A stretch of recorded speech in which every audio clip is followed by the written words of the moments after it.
Stick our juicy bits in your ears. That's not. I'm not going to say Canadian politics is boring juicy bits. That's our new intro? Just a weird-ass AI voice? No, it didn't work. What happened to all the music? 2 seconds. It didn't work. Hang on. I got it. 2 seconds. Okay. Technical error. Ready? Sure. Yeah, I'm ready. Canadian politics is Dancing. boring Here we go. juicy bits. Everybody dance. I'm dancing. Canadian politics is boring juicy bits. Hey. You would make a great DJ. Hey. Everybody dance. So the juicy bits are going well. We've already had a speak pipe. I haven't listened to it. You have. Shall I play it? Yes, please play it. Okay. So this is from this is the speak pipe for. Oh, hold on! Don't play it just yet. I played it, and you just started introducing it as I played it. I was going to say which one it's for. It's for the first juicy bits that we did on Pierre Polyev and the whataboutism. So that's the episode this is referring to. And SpeakPipe is you record audio. You can please go and do one for us. And also, if you've got any ideas for juicy bits you'd like us to dive into, just leave a SpeakPipe too. So I will play it. Hey guys, Aaron from Windsor here. Thank you for welcoming me into your juicy bits. I just wanted to comment on them. Your juicy bits, that is. And just say that interesting how Polyev's response to being asked about the situation was to call what Trudeau did awful, disgusting, horrible, vile, racist, which, yeah, blackface is definitely not good. Definitely a bad thing. For sure a bad thing. But if you're bringing this up in comparison, does that mean you're confirming that the current situation is terrible, awful, vile, racist? Like, if you're like, oh, this situation is happening, but what about when Trudeau was terrible, awful, vile, racist? Did he not secretly kind of just confirm that he agrees that's terrible, awful, vile, racist? That was a really good point. That was a good point. I like that. Thank you so much, Aaron from Windsor. I'm assuming Windsor, Ontario. So yeah, if you have a hot take, if you have an opinion on any of these juicy bits, you can just leave us a very quick anonymous voicemail within 5 seconds by clicking the link down below. It's literally like it's the simplest fucking thing in the world. What are the juicy bits today, Reese? I'm excited. Today's juicy bits are Canadians think. I'll rephrase that. Young Canadians think humanity is doomed. I tend to agree with them.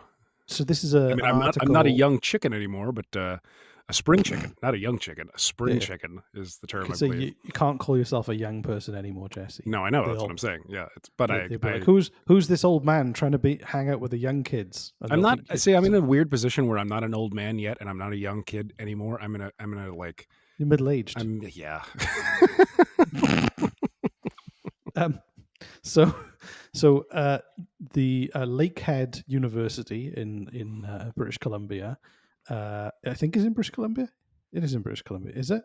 I don't know. I don't. You tell me. I don't. How would I know? If it's not, I don't know. Well, you've lived in Canada your whole life. I haven't. I haven't lived in every single city in Canada. Okay. Well, you've probably been to some of them. Anyway, so so young Canadians aged 16 to 25, 1,000 of them were questioned for this poll. 73% believe the future is frightening. 76% think that people have failed to take care of the planet. 39% are hesitant to have children. 71% feel angry about the government's response to climate change, and 69% feel abandoned. Honestly, I'm a little surprised those figures aren't higher. Yeah, I mean, is why I think like all these zombie films and like The Last of Us is so popular. It's kind of a manifestation of everyone's assumption of what the next century is going to look like. It's okay. So, I mean, I don't mean brain-eating mushrooms. I won't go on a rant, but like, the whole the juicy rant. A juicy rant for our juicy bits. Yeah. Okay. Yeah. Jesus. No, I mean, like, it's I've been saying this for a long time that capitalism in its current form, not capitalism as a concept, but capitalism in its current form, which is uncapped and unregulated, is destroying the planet because it encourages a lot of the time profits over people. And we see this all over the place, like Monsanto, Nestle, et cetera, et cetera. And so when profits over people becomes the norm, it becomes normal to lie to people and to make it anyway. I'm trying not to go But I down want that to. path, but I do have a point, which is it's we've been lying, like large corporations, which basically have the government in its pockets, have been lying to the people for so long to continue this facade. And it sounds like they're genuinely surprised when the young people are like, yeah, no, we see what you're doing. We don't like it. Like, Well, hey, your house has been on fire for 5 years. Do you feel safe in your house? 76% said no. Like, it's weird to, like, you know what I mean? It's like, why are these well, statistics in any way, shape, or form surprising? and there was another poll done by, I think is Ledger, and they interviewed young Canadians aged 18 to 24, Yeah. and I think that 46% of them would prefer socialism, 39% capitalism, 13% communism, and 8% fascism. That's kind of how the 8% preferences. wanted fascism. That's Yeah, interesting. 8% of fascists out there. But it's interesting that if you add it up, you've got almost. If you add it up, it doesn't equal to 100%. So you got about That is 60%. interesting. If you added like left leaning is about 60% of young people, and then the other kind of 40%. Well, no, say it's over 50%. Sorry, but the other kind of slightly less than 50% want capitalism or fascism, which is interesting.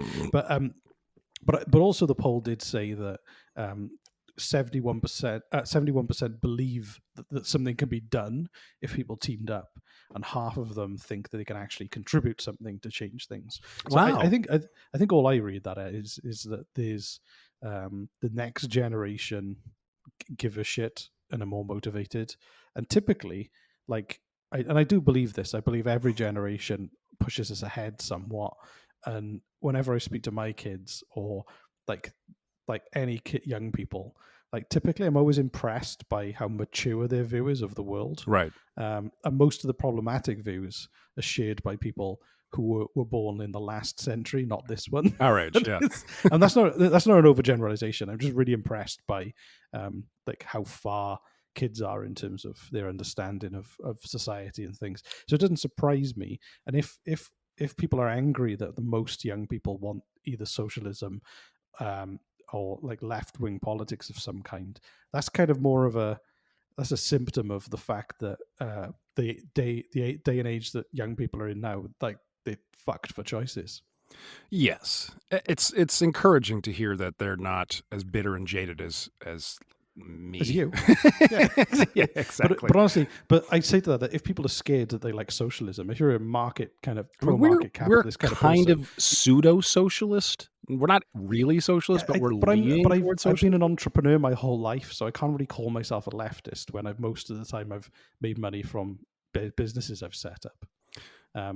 The exploitation of labor. Being left-leaning doesn't mean you're anti-entrepreneurship. You're anti-corporation. No, but it's not what that means. I guess I've built a life thriving in that kind of pro-market environment. It's all about intent, right? It is. Like if your intent was to make as much profit as possible, no matter what the fucking cost and who you cross and how many lives you destroy in the process, then that's not really left-leaning. No, I'd go with that. But I've known you for a few years now, Reese, and I don't scream myself awake in the middle of the night, screaming your name in horror because of the things that you've done and the atrocities you've laid upon. That's because you're lucky enough to not work for me. But my point is that if you need, you're right. It is the intent behind it, but I would say that it's much more of a if people are outraged and shocked that the younger generation are turned into more left-wing ideologies and politics, then just make the system we've got work better for them. you can't be angry at them for coming to that conclusion when they can't afford to buy a house and their degree means nothing and there's debt everywhere. If you don't improve the current system, they're not going to listen to your foaming mouth.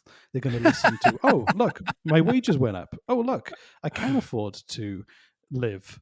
Oh look, these chicken wings no longer cost $30. It's it's that kind of thing. You've got to kind of prove it. You can't argue and go, Stalin, Pol Pot. You can't just say stuff like that to him, and it means nothing. It is about you're exactly. It is about intent. It's about intent, and when capitalism is uncapped and unregulated, it gets to these extremes. Unregulated, such as, hey, when inflation goes up, let's bring minimum wage up. Nope, we're never going to do that. Fucking ever. Fuck you. That's like, of course, people are going to be mad and bitter and jaded. Do you know what I like the idea of? We got a minimum wage. I like the idea of a maximum wage. I do too. Someone said I forget who said it. It was a meme on the internet that like as an owner of a corporation, once you reach $100 million in profit, you should be awarded a plaque that says congratulations, you just won capitalism and not allowed to make any more. Like, that's it. You've done it. You've won capitalism. Congratulations. And I think that's really funny. Well, yeah, it also means you don't end up with fucking melons like Elon Musk throwing their money around and then ruining things for everyone. I feel like we could go on a tangent here, and that would make this short little juicy also, bit I hope it gets back to Elon Musk that I called him a fucking melon. It won't. He doesn't need to give a shit who I am. But shit. So anyway, let's have you on the show. Juicy bits. These are juicy bits. If you have a hot take on what we talked about today, just scroll down in your podcast player to a little link, which is speakpipe.com/Canadian politics is boring. And within, I'm going to say 2 seconds, you can be hitting record and leaving us an anonymous voicemail. You don't even have to leave an email if you don't want, or a name. Like Erin did. She clicked that link and she gave us feedback on our juicy bits. If you want to put our juicy bits in your hand while you stand on a podium for the world to listen to, then you know where to go. So that's good. Didn't quite make sense. It was just dirty. Okay. Yeah, I'm trying to. Yeah. Okay. Here comes the outro. Yay! Dance, everyone. Politics is boring, juicy bits.